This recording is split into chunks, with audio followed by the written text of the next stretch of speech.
So we're here on the shores of Whisker Lake. Just to the west of us is Crab Lake, and we're near the location of Camp 8 of the Pigeon River Lumber Company. And what we've uncovered here is what appears to be about a foot long or so bolt, complete with washers and nut on the end. So certainly there was something man-made in this area. I'm not sure if it's part of the railroad or not, but that's to be determined. So we're here on the shore of Whisker Lake. We are just immediately south of what is believed to be Camp 8 of the Pigeon River Lumber Company. And we're standing here in an area that is usually flooded, but with some low water, we can actually get into a few of these areas. And what we found here is a few interesting things. You'll notice down here, sitting on the surface, there was a spike. And then over here, yet another spike. And here, very interestingly enough, we have bits of coal. You can see there's a bit of it here. And then over here, once again, just sitting up on the surface, we have yet another spike.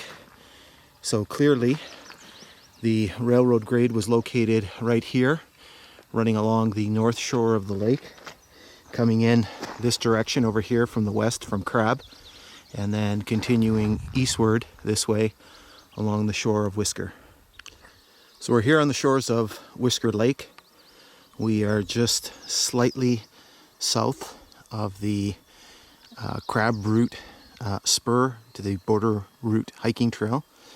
And we are just a slight ways from the Camp 8 of the Pigeon River Lumber Company, which is to the west that way. And what we've located here on the shores of this lake is we've come across evidence that the Gunflint Lake Superior actually skirted the side of this lake. So you can see that we've uncovered a spike here. We're just a short distance from the shoreline here. And so the railway would have come at least this far, if not farther along the shore of the lake. And so we're going to explore and see if we can find anything else. All right, so we're still here on the shores of Whisker Lake, which you can see just south of me here. And we are just south of the Crab Lake spur to the Border Route Trail. And what we have here in this one spot is a pretty neat collection of spikes. You can see that we found one, and then two, and then three spikes, all within a few feet of each other, all lying right on the surface. And so very clear evidence that the railroad did come across here, and it has not been disturbed at all. You can see the very rough nature of the grade here. You can see that it wasn't really graded at all. You can see that there is a little bit of a elevation here, a little bit of a flat area where the grade was, but nothing like any mainline railroads. So we're still here on the shores of Whisker Lake. We are just a few meters to the east of our discovery of a bunch of spikes, and what we have here yet again is another little find. Once again, just sitting here on the surface beneath the grass. So what we have here is just a length of fish plate connector. So this would have been used to secure the two pieces of rail together. And so yet more evidence that the railway did continue down along the northern shore of Crab Lake Whisker Lake on towards, we don't know. So we're here on the shores of Whisker Lake, which you can see just to the south of me. We are just a short distance from the location of Camp 8 of the Pigeon River Lumber Company. And we are here on the grade of the Gunflint Lake Superior, and what we can see we found here is kind of a neat little discovery, which is a piece of rail connector with the spike still stuck on it. This was sitting here just on the surface right here. Pretty rare to find something like this, all sort of still stuck together. And so the railroad would have continued this way along the northern shore of Whisker Lake for some unknown distance. Okay, so we're here on the grade of the Gunflint and Lake Superior. We're on the shores of Whisker Lake. We're about halfway along the lake or so. And the grade, presumably, continues this way towards the east and stretches back this way towards the west, towards Crab Lake over here. And right here we have yet another example of remnants of the railway here. This one was sitting just right here on top of the rock, where it would have been left almost 110 years ago. And so we're going to continue our journey eastward and see if we can locate more traces.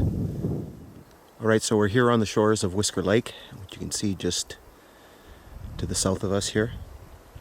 And so what we have here is a very interesting discovery. We have what appears to be quite a large coil of wire, similar in size and shape to that used for the telegraph. And it's very interesting that we would find wire this far.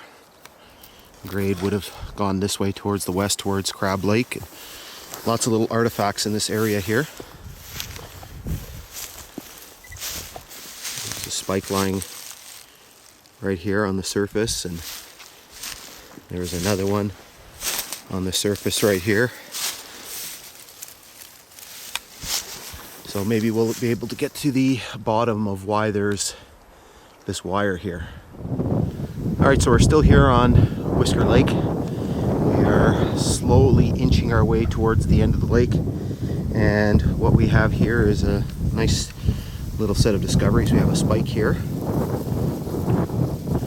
just lying amongst the rocks, and even better yet, we have lying up against the side of this tree was this piece of fish plate connector.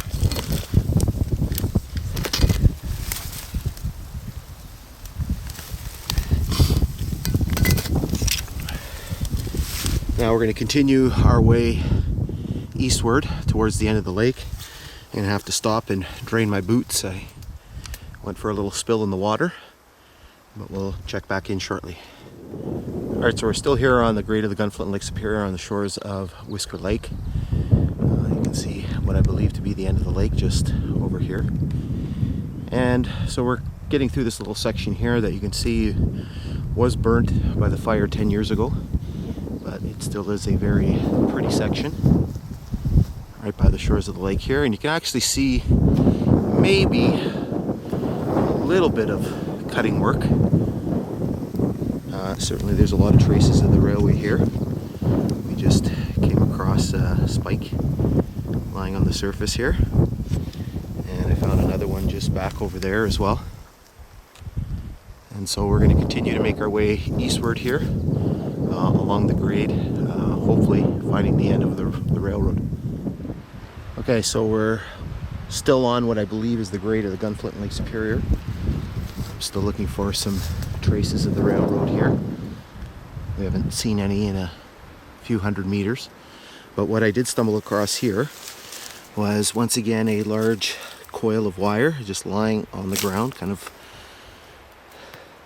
part of it's buried, and I don't want to pull that part up, but it gives us evidence that there was some sort of operation here. Again, it looks very similar in consistency and shape and size to the telegraph wire that was used on other parts of the railroad. So we're going to continue making our way east here and see if we can turn up some more traces. Okay, so we're still on the grade of the Gunflint Lake Superior. We are approximately 200 meters east of Whisker Lake, which is just back in that direction here.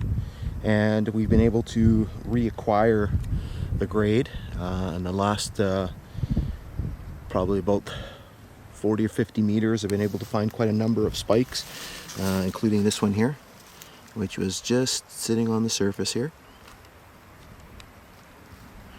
And so we're gonna continue plodding our way east here and see how far the railroad takes us.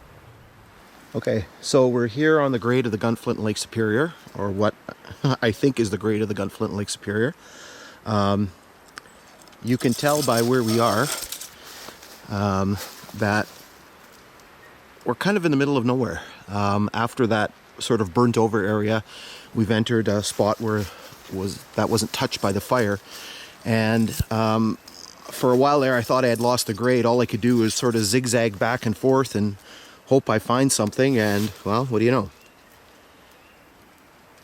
So, at least we have some trace that the railway passed through here. And so we're going to just continue eastward and see what we come up with.